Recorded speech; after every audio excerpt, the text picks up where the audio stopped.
Okay guys, another day in the farm.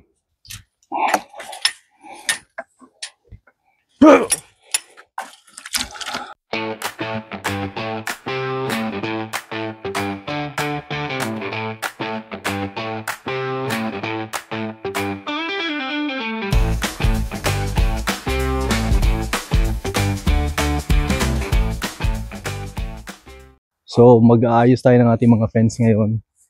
And kasi may dadagdag sa ating farm. Naayos na natin yung mga ibang shelter ng ating livestock. Doon na yung manok natin. Maayos na. And then kakaayos ko lang itong isang shed nung isang araw. Kita nyo, may power na. Yan, may motion sensor light tayo dito. Nice. Para at least pag pumunta tayo dito sa ating likod, mayroon tayong light sa gabi. Target natin today is ayusin yung mga fence line ng property para hindi makaka-escape yung ating mga kambing. Kasi ang target namin is mamayang hapon darating na yung mga kambing. Ayusin natin yung mga fence natin. So nakapag-decide talaga kaming kumuha ng goat kasi matitigas yung mga goat. Hindi kailangan ng masyadong attention. Nabigyan mo lang sila ng food, okay na sila for a day or two. So hindi mo talaga kailangan na i-constant check. And sa lamig naman, hindi sila masyadong mahirap alagaan kasi hardy sila pagdating sa winter. Talagang design sa kanila. Yung mga breed na nandito, design talaga for winter. So hindi mo kailangan na lagyan ng heater yung kanilang mga bahay. Maswerte rin kasi yung water ko gumagana pa, so may heater siya. Hindi natin kailangan lumabas araw-araw para magbigay ng water. So automatic siya, nag-fill up ng water at heated din yung water. Hopefully hindi magkaka-aberya all winter or else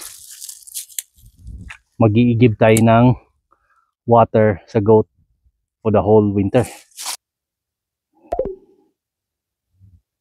So meron kaming contact na local farmer.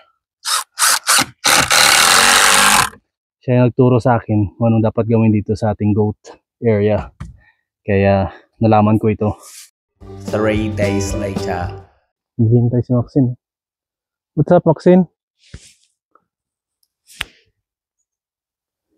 Curious ako kung saan tayo pupunta.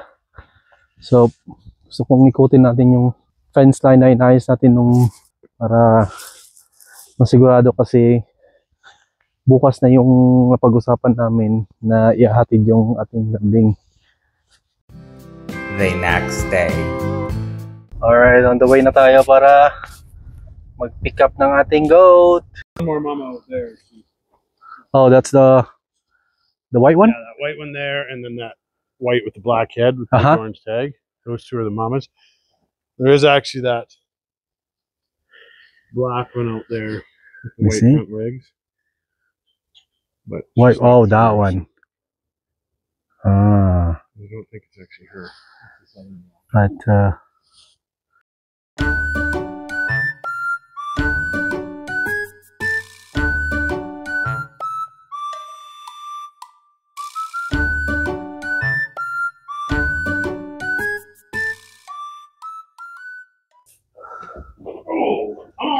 come on, move to a new place.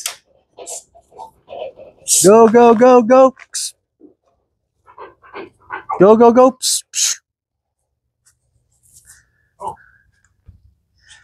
Okay. Go, go, go. There you go. Oh. Oh, pooping on your way. Hey. Poop as you go. And I'm like, oh, it's green in this area. You barely see green grass, eh? Just in the summer.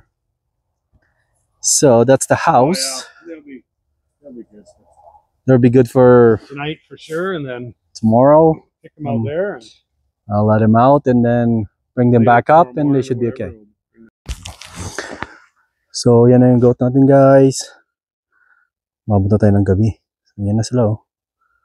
Yan. Yung sa shelter nila, gabihan na tayo kasi niload pa natin sa trailer and then transport pa dito sa bahay. But they're good. At least matutulog na sila tonight. See you tomorrow, goat. That's it, guys.